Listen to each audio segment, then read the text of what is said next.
Bonjour, c'est Marc Vandamme de Home Energy. Je suis devant le siège de l'association à Luret, au numéro 2.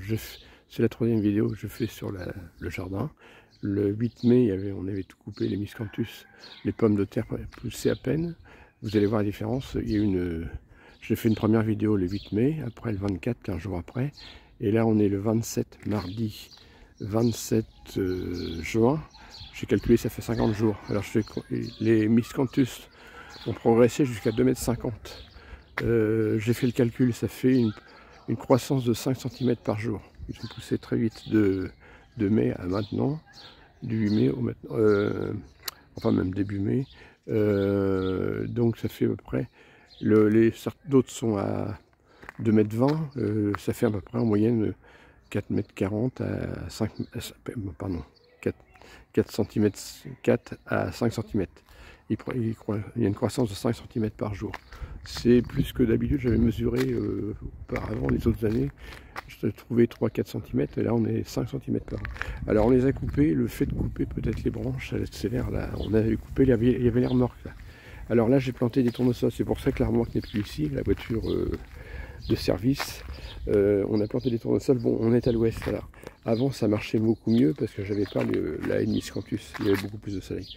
Bon là on voit qu'ils sont inclinés vers l'ouest où il y a le plus de soleil. Les tournesols, contrairement à ce qu'on croit, ils ne tournent pas mais ils s'orientent vers la zone la plus ensoleillée. Donc les herbes de la pampa, vous voyez, là ça a poussé pas mal aussi. Je vais recouper pour faire pour l'allumage de barbecue, de feu, je vais refaire des petites. Comme j'ai le temps, je vais recouper. Ça va me faire donc vous allez voir aussi, donc là une parcelle, je vais faire des pommes de terre ici. J'ai mis un peu de compost. D'ailleurs il y a aussi une pomme de terre qui pousse. Vous verrez les petites.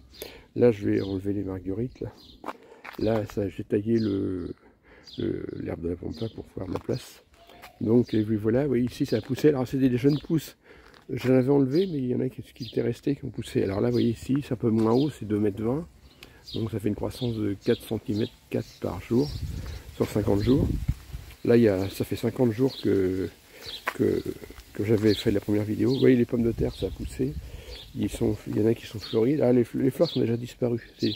Ils ont fleuri. Là, il y en a qui fanent. Mon secrétaire de l'association m'a dit, tiens, tu vas pouvoir les arracher, celles qui sont fanées. Tu peux replanter d'autres. C'est une bonne idée. Donc, et puis là, alors là, celle-là, l'entrée, je suis obligé de couper de temps en temps les feuilles parce qu'on est pendant la figure. Là, alors ici, l'herbe de la pampa, je l'ai coupé un peu parce que pour accéder, alors j'ai planté les tournesols ici. Là, c'est le sud, mais il y a le problème, c'est que j'ai la voiture des voisins qui me fait de l'ombre. Mais par contre, ils montent beaucoup plus haut en tige. Ils cherchent le soleil. Alors, je vais mettre des tuteurs parce qu'ils risquent de casser les branches. J'ai coupé un peu les herbes de la pampa pour les dégager là. Il y en a certains que j'ai mis des graines germées, d'autres j'ai mis des plants.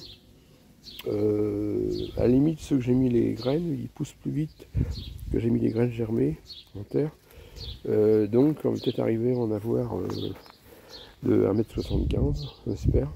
Donc voilà, et puis là de ce côté-là, vous voyez, là les miscanthus, ils sont vachement hauts aussi ici. Alors là, c'est la forêt, j'ai les framboisiers, ça s'est développé, il y a beaucoup de framboises là, vous voyez, là, les framboises. Alors là, on a rangé nos briques pour les fours, là c'est la forêt. Ce soir, je vais ramasser les framboises, on fera peut-être un peu de configure, là, mon stock de briques pour faire les fours. Puis là-bas, toutes les tiges qu'on voit là-bas, c'est les miscanthus. Ça brûle comme du charbon, c'est intéressant, ça servira pour mes fours, ou pour des amis qui veulent allumer leur feu. Donc vous voyez, les framboisiers, on voit qu'il y a pas mal. Alors j'arrose les framboisiers, quand il fait sec comme ça, il faut arroser tous les jours. Et puis les cueillir pour pas en perdre trop. Parce que si vous arrosez pas beaucoup, ils vont dessécher. Donc là du boulot ce soir, on peut cueillir tout ça. Donc je les cueille pendant qu'il fait jour, parce que quand il fait nuit, à la lampe, c'est pas évident parce qu'il y a des moustiques qui viennent, des bestioles qui viennent vous embêter. Des petits moustiques ou des mouches. Donc vous voyez, donc les pommes de terre, ça a bien poussé. Ils vont être bientôt, je vais essayer celles qui sont fanées. Bon, je vais d'abord planter l'autre parcelle. Là, vous voyez, de la lavande, bon, elle n'est pas très bien exposée. J'ai fait des plants de tomates, enfin, j'espère que je vais avoir le temps de les replanter. Là j'avais un coin pour les tomates, j'ai mis du terreau là-dedans. J'ai mis une bâche pour éviter que ça mouille quand il y a de l'orage. Donc là il y a de la lavande, non, pardon, de la menthe. Et puis donc vous voyez les miscanthus devant la cuisine, là. On est devant la cuisine. Donc voilà, ça a poussé. Alors je suis toujours à la chasse d'orties, il y a des orties qui traînent un peu. Dès qu'il y a des orties, je les arrache. Alors les orties, il faut essayer d'arracher la racine. Quand vous enlevez des orties, vous arrosez le pied d'abord pour pouvoir arracher la racine. Donc il y a des arbres qui poussent là. Là ici, vous voyez, les miscanthus sont beaucoup moins hauts. Il fait 1,75 m peut-être, 1,20 m, parce qu'il y a moins de soleil. Ils sont au nord, c'est beaucoup plus ombragé. Comme quoi cette plante-là a besoin de soleil, d'eau et de vent. Alors oui, au niveau du CO2 justement, on nous bat les oreilles avec le CO2, bah moi je capte le CO2, oui. Au lieu de se lamenter, si tout le monde faisait comme moi, que planter des miscanthus, on capte beaucoup plus de CO2. C'est une plante qui coupe énormément de CO2, et puis le bois, donc le petit bois blanc là qu'on voit par exemple ici, ça se comporte comme du bois. Et quand ça brûle, ça devient tout noir, ça se comporte comme du charbon. Et c'est du charbon sans soufre, quoi. Ça produit du charbon, ça peut servir à faire des granulés, du paillage, de la litière pour les animaux, pour les poules par exemple, même les... Donc, vous voyez, alors là, et puis on a fait un petit mur en briques pour pas que ça, pour maintenir la terre, quoi, le talus. Je vais peut-être en remettre là. Donc j'en ferai donc, oui, donc ça vaut 50 jours. On regarderait la vidéo du 8 mai et puis du 24 mai et puis celle d'aujourd'hui, le 27 juin, donc 50 jours après. Oui, donc même mes collègues aussi étaient étonnés de la vitesse que ça a poussé cette année.